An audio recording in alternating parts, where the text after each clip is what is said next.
You are listening to I Am Refocused Radio with your host, Shamaya Reed.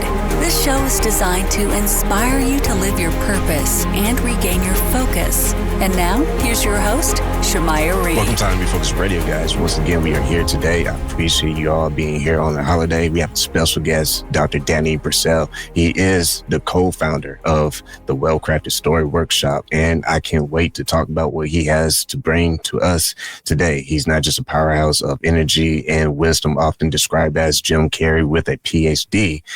Dr. Danny Brassell is also a globally renowned speaker, author, and educator who has rocked over 3,500 audiences worldwide with astounding 19 books underneath his belt, including Leadership Begins with Motivation and Misfits and Crackpots. He's turned storytelling to a science with communication into an art form. Once again, I want to say thank you for your time spending us today on the show. I want to say to you, man, welcome to the show. How you doing, man? Fantastic. Thanks so much for having me, Shamaya. And more importantly, thanks for spreading some joy in the world. We need a lot more of you. Yes, sir. I appreciate that, man. So let's kind of jump in with your journey. I mean, from teaching in South Central LA to becoming a global speaker, that's pretty fascinating. So kind of tell us what's some of the key lessons from the classroom to be on amazing stages. Yeah, I guess if I was going to write an autobiography, it would be called Pivots, because 30 years ago, I was a reporter covering President Bush Sr. in the 1992 presidential election. It was a great job. I got to meet every editor of every major daily. And one editor offered me the city beat for $16,500 a year. Meanwhile, a friend told me that they were hiring teachers in South Central Los Angeles in the inner city for $25,000 a year.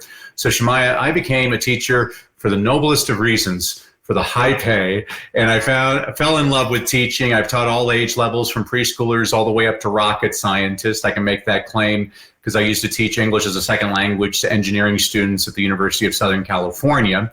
And then in 2005, my wife and I attended a real estate seminar, which turned out to be a scam, and we lost everything. And I could give you the woe is me story, but I'm a positive person. I learned a lot. First of all, I learned my wife is my soulmate. She stuck by me through a lot of nonsense. Second of all, I learned money's not the end all be all, because you can lose it just like that.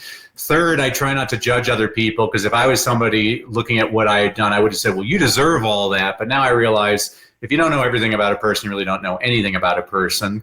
Fourth, I became a Christian, which I'm always embarrassed to admit, but the more I read the Bible, I'm not the first screw up to find Jesus. And fifth, I didn't want to file for bankruptcy, and my accountant said, well, you have to make this much more money this year. And so I started speaking on the side, and I hit his number right on the number. Well, the next year, Shamaya, he gave me a much higher number, and I hit that number right on the number. So in year 3, I thought, well, maybe I should set a higher number. And basically, during one of the worst economic downturns in American history, I was able to build up a highly lucrative speaking business, which attracted a lot of different people. Basically, about 8 years ago, one of the top, well, probably the top speaking company, I don't like to name my clients, I like to give them their privacy, but some of the top speakers you've ever heard of hired me to start coaching them. And then about 3 years ago, one of the guys I used to coach with, Coach Jimmy Hayes Nelson, he and we saw a problem with the way that a lot of these bureaus worked. Is they would have about 30 to 50 people in the room, and over 2 days, people would put together their presentations, but they never really had ongoing coaching and any kind of training on how to actually present those presentations. And so Coach Jimmy Hayes Nelson, Dave Ward, and I created WellCrafted Story Workshop a few years back, and we have a great time. I mean, we work with some top names in various fields, but the people that give me the most satisfaction are the entrepreneurs, executives, and small business owners that are probably a lot of your audience, helping those people create what we call a well-crafted story. President Bush would have called it his stump speech. You can call it peanut butter and jelly. This is a speech that you deliver again and again to introduce yourself to new audiences, to help you grow your business and your impact. So it's a very long answer to your short question. No, that's perfect. I like the details, because you, like all great leaders and people who have some kind of form of success, they had some help along the way, whether it's inspiration from hardships or inspirations from mentors or people that we look up to. In your books, I mentioned earlier, you use the Paul Harvey style storytelling. Kind of share with the audience a little bit some of the inspiration behind that. Yeah, so when I was a middle school teacher, I was the only teacher in my school that none of my students were ever tardy to class. And it's because I always started off class with a Paul Harvey story. Growing up, you're younger than me, but I used to listen to Paul Harvey on the radio. He'd come on the radio every day at 12:15 and say, "I'm Paul Harvey," with the rest of the story. And my kids loved it. The whole 5 minutes, they're trying to guess who's he talking about or what's the company. But the problem with Paul Harvey is a lot of his stories are about like Fred Astaire and Sears and Roebuck. Well, kids today don't even know what that is. And so I wrote this book, Leadership Begins with Motivation, as an homage to Paul Harvey, but my stories were more contemporary people. But after writing it, Shemaiah, I read it, and completely unintentionally, a lot of my examples were of white male Americans. And so that's what spurred me to write this latest book, Misfits and Crackpots, which most of the stories in here are stories about women, minorities, and international success stories around the world. Because I think...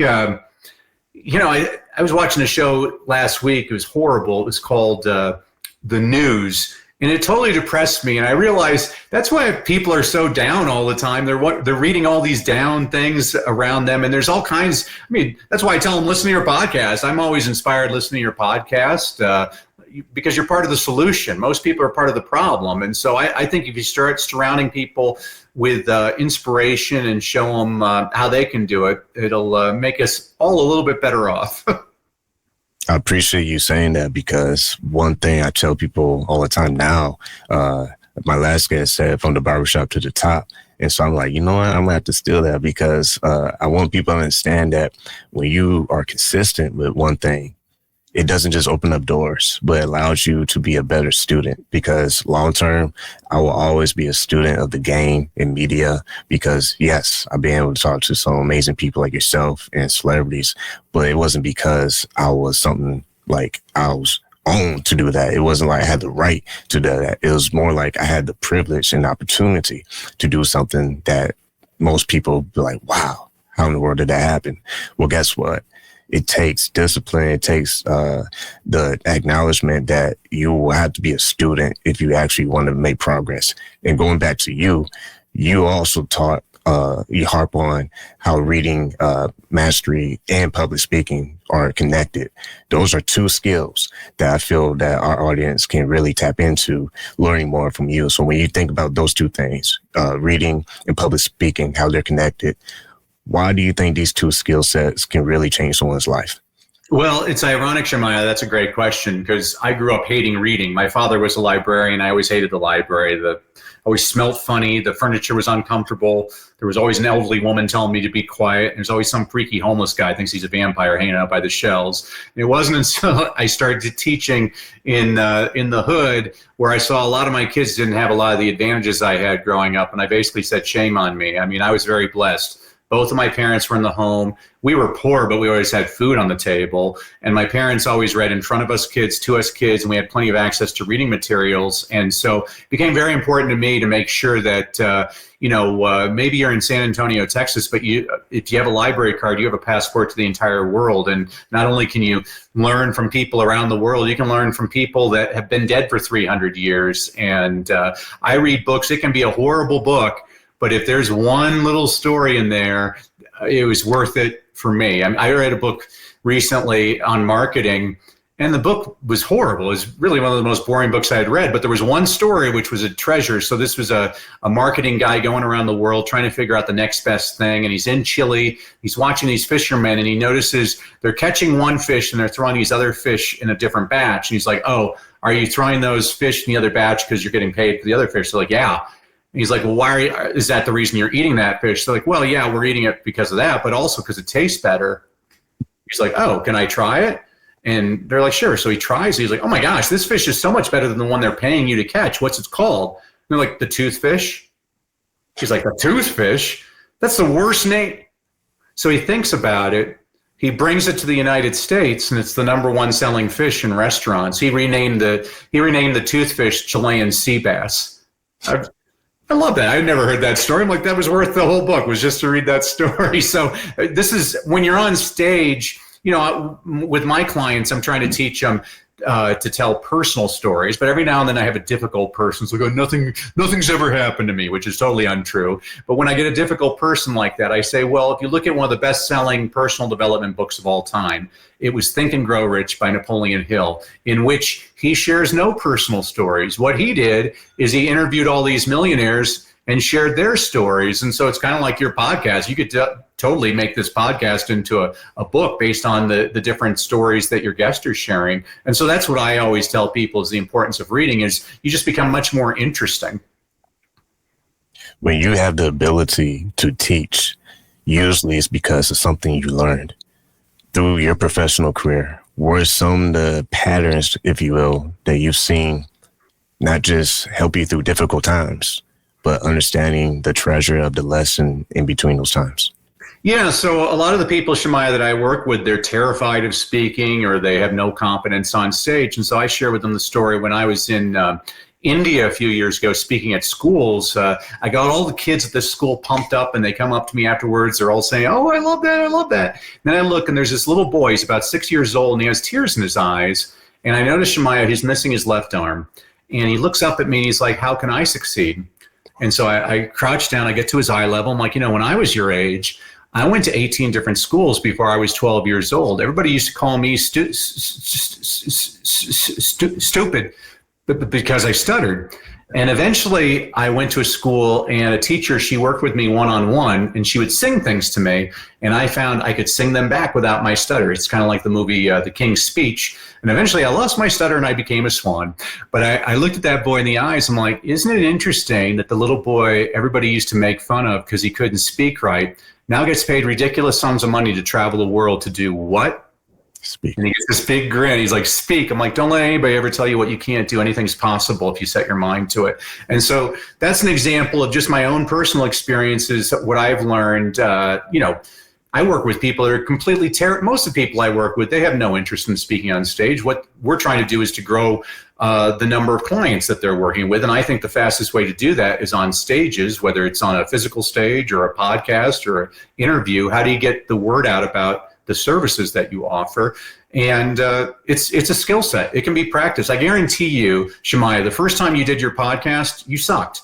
Oh, yeah. And the second time you did your podcast, you sucked, but you didn't suck as bad as the first time. And now you've got like this finely well-oiled machine and it's second nature to you. And that's a perfect example. I mean, it's the same thing as driving. And, my youngest daughter's learning how to drive. And right now it's fun to watch her because she has her hands are at 10 o'clock, 2 o'clock. She's adjusting mirrors. And I guarantee you within a year, she'll be driving with one hand, eating a Big Mac, putting on her lipstick, listening to the CD player or whatever.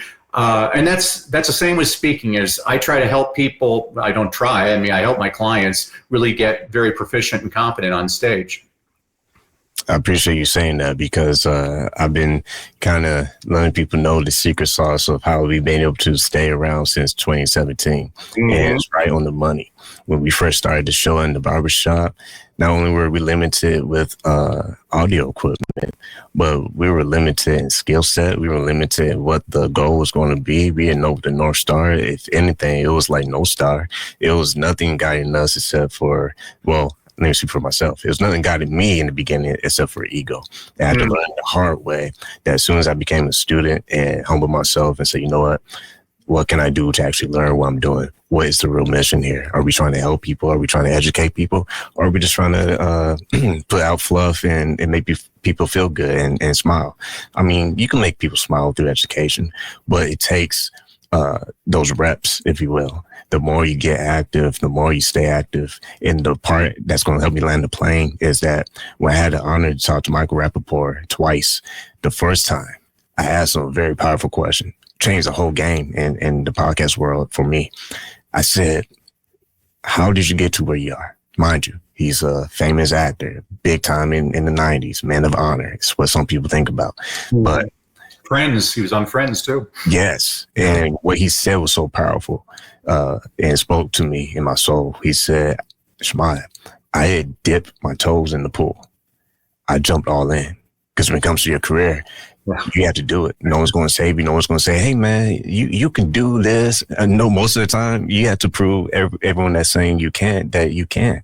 So what I took from that was no more am I going to just take this podcast platform like, oh, I get to do the show. Look at me. I'm the big shot. No, it was more of this is now my responsibility. How can I grow with my audience? Not just claim that I have the top speakers in the world to be on the show, but that means nothing. If I'm not growing personally, then I'm not doing anything. I'm just basically trying to act like I'm some big shot. In reality, I'm just as shallow as the person that doesn't do anything with their life. So I appreciate you saying that, because I wish more people would be honest about that, because we like to talk about our rewards and our recognitions, but we don't want to talk about the failures. I have so many failures. It'll probably take 20 days to list them, but I'm here because of them. It didn't stop me. It pushed me to go deeper.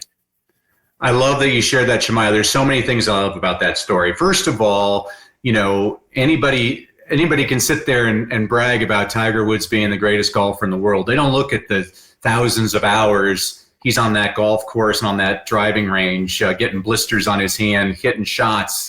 People don't look at all the work that you had to put into it.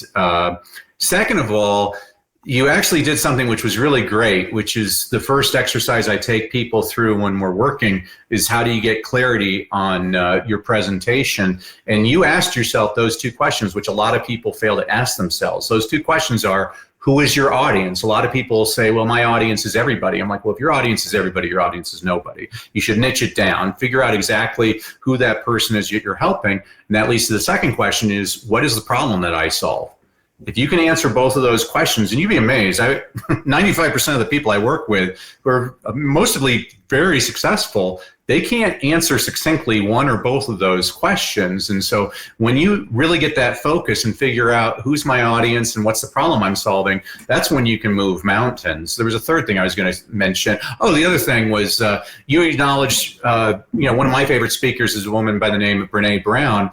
And she's really talks about the importance of vulnerabilities. And I admire you for this. So first, if I can give your audience one strategy, stop talking about your successes. Start talking about your failures, because not everybody in your audience has succeeded, but they've all failed. And the more you talk about your own failures, your audience is going to see themselves in you. It's the quickest way to build trust with an audience. So I commend you for sharing that today and throughout your podcast. Well, I appreciate you being on. Once again, listen, I Am Refocused Radio, talking to our special guest, Dr. Danny Brassell. He is the co-founder of the WellCrafted Story Workshop. And this ties into my next question for you. Let's talk about the clients that you've been able to work with. When you look at some of the biggest mistakes that entrepreneurs have been making, trying to leverage speaking for their business growth, what are some ways that you try to help them shift to becoming not just better, but really use their why or their reason of being in the game to use it to grow their business? Because it's one thing to use speaking to leverage, but we make a lot of mistakes along the way, and a lot of people can get frustrated and quit too early.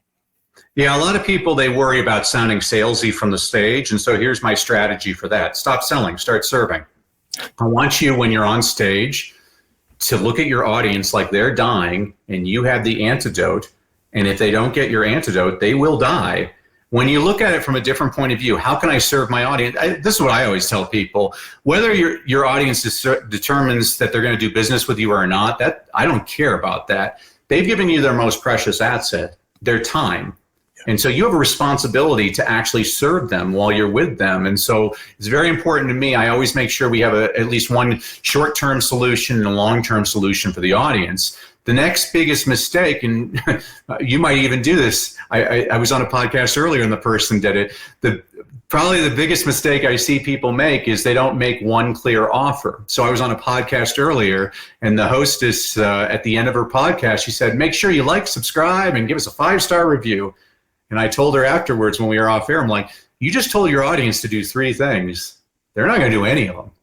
Like, you got to give them one clear call to action. And this is a mistake I see again and again. And your call to action, it can be an unpaid call to action, like subscribe to my podcast or book a free phone call with me. It can be a paid offer, like buy my product or invest in my coaching program. But you need to make sure that you're guiding your audience to that one specific call to action. And if you've set up your presentation the correct way, well, I shouldn't say the correct way, but the way that Coach Jimmy and I train people to do is you've been whispering sweet nothings in that person's ear. So they're trying to, by the time you ask for the second date, your audience isn't feeling like they're getting sold. They're like, oh, I was hoping there was a way I could stay in touch with you. That's what a truly professional presentation should accomplish. I mean, yeah, I always tell this to clients. I mean, it's great if people applaud you, and it's great if people tell you you're a great speaker. Those are nice things, absolutely. But the only way I measure your effectiveness is how many people in the audience have decided to take the next step with you. So I'll give you an example. We were working with a financial planner a couple of months back by the name of Richard. And Richard used to start off his presentation, my name's Richard. I've been in the business for 30 years. I've made my clients over $1 billion. I worked with this famous person and this famous person. I said, Richard, time out. What are the three most important elements to real estate? Location, location, location. It's all right to brag, but you're doing it at the wrong part of your presentation. And so we changed his introduction. So now he starts describing the very first client he booked like 30 years ago. And it's hilarious. I mean, he made so many mistakes. I have no idea why this person invested money with him. And this was what was interesting. The way he gets clients is about twice a week. He has these free steak dinners for about 15 married couples in their 50s at a local steak restaurant. And he used to average about 6 out of the 15 people would book a call with him. And he noticed that the guy always sat there with his arms crossed, like, what's he trying to sell me? How long is this going to take? Things like that. Now that he's changed his story, he said the same guy is patting his knee. He's laughing so hard, and he's increased the number of phone calls from 6 out of 15 to 12 out of 15. That's how we're going to measure your effectiveness. Like when I'm working with politicians, same two questions. Who's your audience? What's the problem you're trying to solve? Politicians basically have two different types of speeches. One is to get your vote. The other one is to get a donation from you for their campaign. Those are two very different asks, and you have to set up totally different presentations that way. So, but again, by taking the point of view, I'm serving my audience, it's just a totally different mindset, Shemai. I mean, you have that mindset. It's not I'm a big believer. Donald Miller has a great company called Story Brand. And I like the way he says it. He says, when you're on stage, you're the guide and your audience is the hero. You are Obi-Wan Kenobi and your audience is Luke Skywalker. Pump them up. I have no problems making people feel like I'm an idiot. That's fine. If it's going to boost your ego to make you feel better than me, I'll do that every single day of the week. Everybody wants to feel important. Mary Kay, Cosmetics, what's her last name? Mary Kay Ash. One of the best books I read is Mary Kay Ash. She had a quote, and I'm going to butcher it, but she said, everybody you encounter has an invisible necklace that says, make me feel important. And that's what a good speaker should be doing from the stage, is making their audience feel important. Man, that's exactly what we try to do on this platform. I had a honor having, because I work in media, so being in the radio business, understanding, working with clients and working with people, I had a guy share some wisdom that I kept for all these years. And I believe this part outside of the team with people I have, this is part of the core of why I've been able to see any kind of impact with this show. And that is, he said, when you were talking on the microphone, talk to that one person. Don't talk to everyone. Don't think you're talking to everyone. Only talk to one person. When you make it personal, it's basically like they're eavesdropping on the phone call. And when he said that, it changed the whole game. And you touched on earlier about just the success part of the show. And I want to touch on this because I know we talk about the failures, but here's the kicker with this show and the platform. When my call to action changed to share this with someone, if you feel like this helped you, share this with someone, because we like to cut the fluff. Instead of going through the emails and going through click this button, click that, they're going to do that on their own. That's what I've learned throughout the years. If they really, truly believe, they're just going to do it on their own. They don't need you to emphasize, click that button or shoot that email.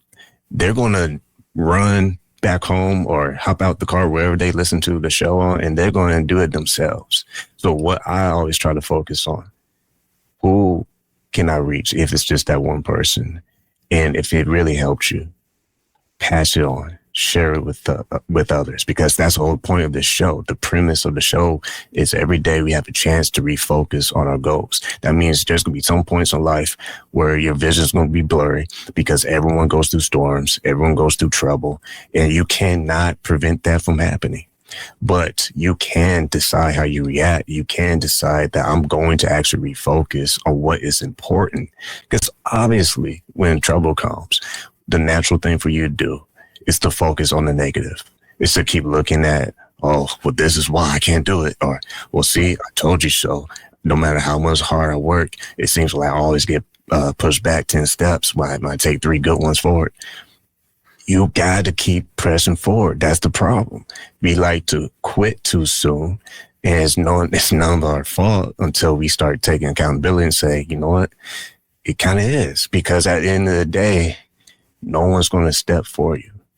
You got to make the choice that no matter what happens to you, I don't care if you go to last place. I don't care if you get kicked out the race. It's how are you going to react to the moment of challenge? And are you going to keep pressing forward? That is the secret sauce that I've learned from almost all my guests on the show, is that they found a way to press forward. And that's what separates the goats from the sheep. I love it. No, and, you know, on podcasts, I always hear people, they're like, oh, I only have 6 subscribers. I'm like, doesn't matter how many, matters who. If you have 1 subscriber, it's Oprah Winfrey. That's a pretty good audience. And you have no idea what kind of impact, because this is very serious, Shemaya. There might be a person listening to this right now and they're suicidal and you were able to save their life. I mean, it happens every single day. And that person whose life you saved, who's to say that they don't have a kid that becomes the medical doctor that saves your life someday? Like, you never know. And I just see way too many. I don't believe in, just these random acts. I believe in providence. I believe everything has a purpose, and you're living your purpose. So keep it up, man.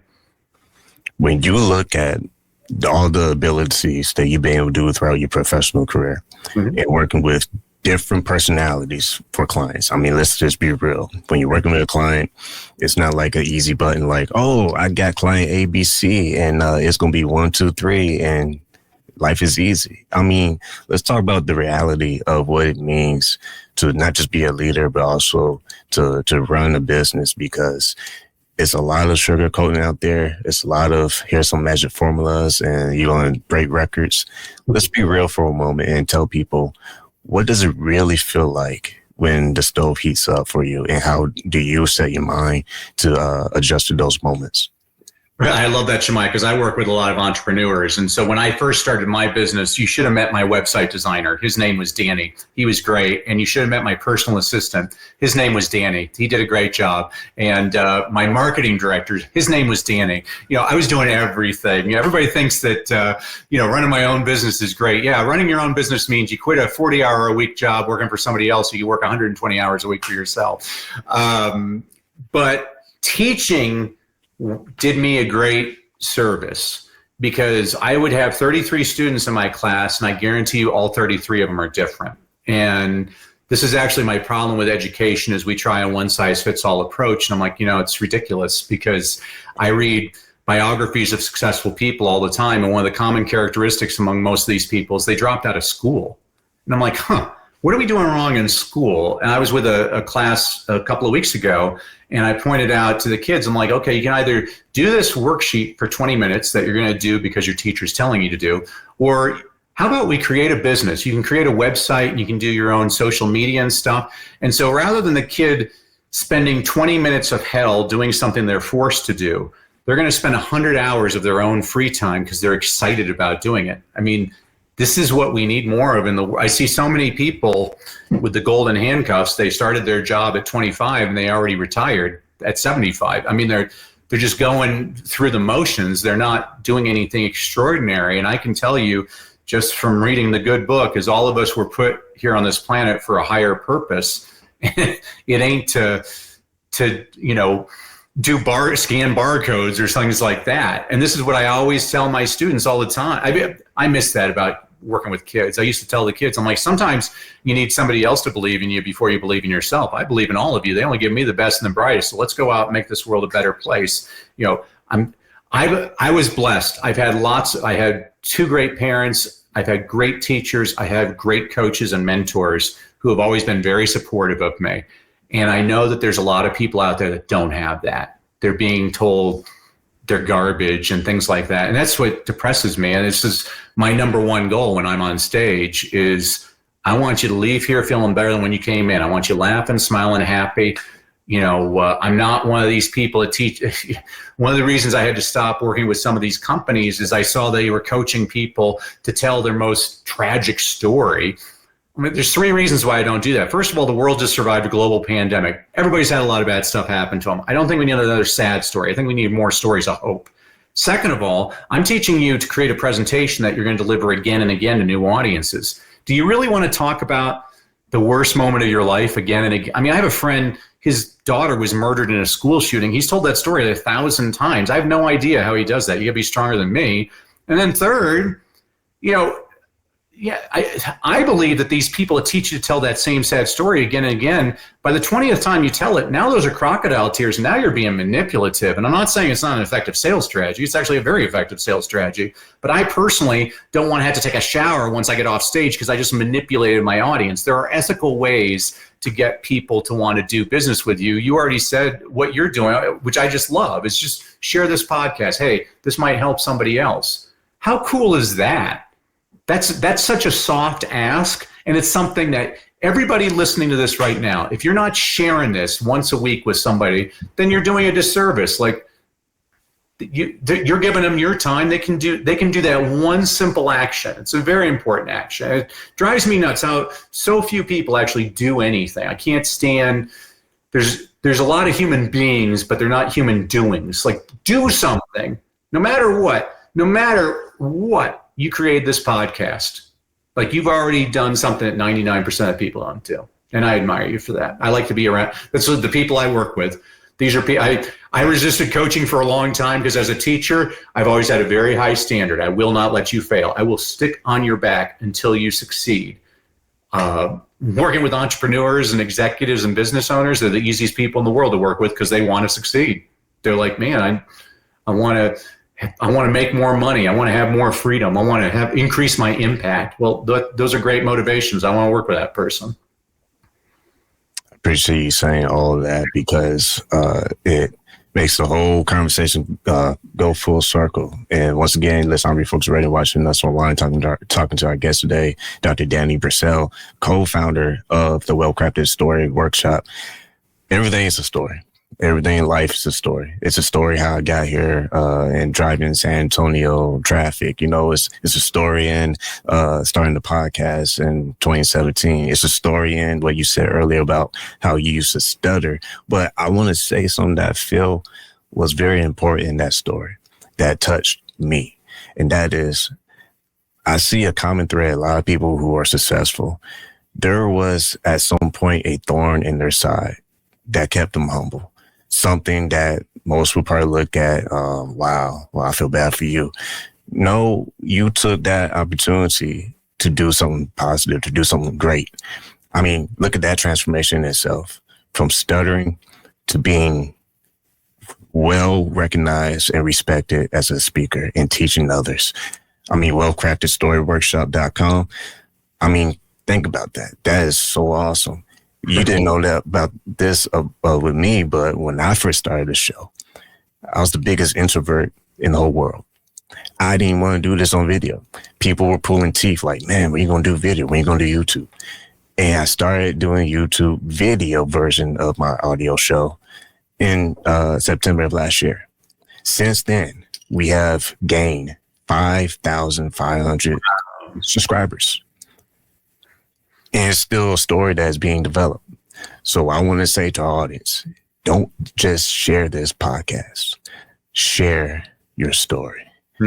Focus on what ticks you and gets you excited. What makes you smile.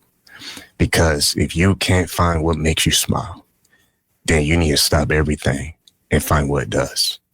Because until you have that, no matter what happens in your life, when the storm comes, you will not make it if you don't have that reason that keeps you motivated to keep going. Maybe it's your family. Maybe it's something that someone said to you, a grandparent. Whatever that thing is, I have a saying, I'm going to wrap this up. When you hold on to your dream holds on to you. And the reason why your dream holds on to you is because when you finally realize your dream is bigger than you, then you're willing to serve. You cannot be equipped to do anything if it's all about yourself. It's so easy to fall in that trap. I've been there, done it. The only reason why this show has been able to grow is because every day I understand, even when times I don't want to understand, it's about service. And when I wanted to quit, when I look back, if I would have done that, I would not be able to experience the things I'm experiencing today. So may that be your motivation. Every time you want to put the dream on the shelf and let it collect dust, remember how much you already accomplished, because not everybody keeps going. So it's a miracle that you are even listening to this right now, and it's your sign that you must keep going. Everything's a work in progress. So don't quit too early.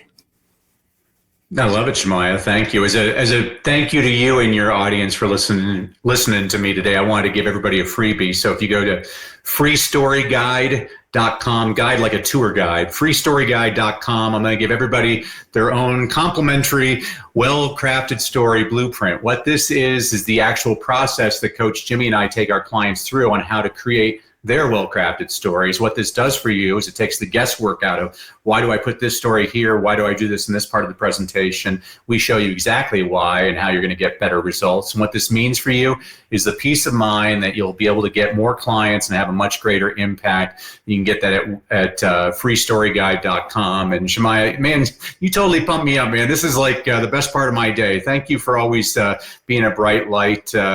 I'll end the way I say, whether I was teaching my little ones or my older ones, as they left my classroom every day, I always said the same thing. I said, remember, kids, education is valuable, but execution is priceless. Knowledge is not power. Only applied knowledge is power. Knowing what the right thing to do and doing the right thing are two very different things. Let's go out, do the right thing, and make this world a better place. And you, my friend, are making the world a better place. Thanks for all that you do. I appreciate that. And for those who are listening and watching us, please take the time to share this with a friend. Share it or rewatch it. If you don't want to share it and you're a little shy, that's okay. No problem. But try to rewatch it and re-listen to this, because I feel like it will definitely continue you in the right path and trending to the right direction. Because a lot of times we want to overthink life versus what can I do better? If it's just 1% better, that's all it takes. Because when you stop, guess what? Everything around you stop as well. Everything around you is a reflection of who you are. So if you want to feel like a champ, then guess what? You got to keep going. So with that said, I want to say to our guest today, Dr. Danny Brassell, thank you for your time. And like always, appreciate you. Thank you, Shemaiah. God bless.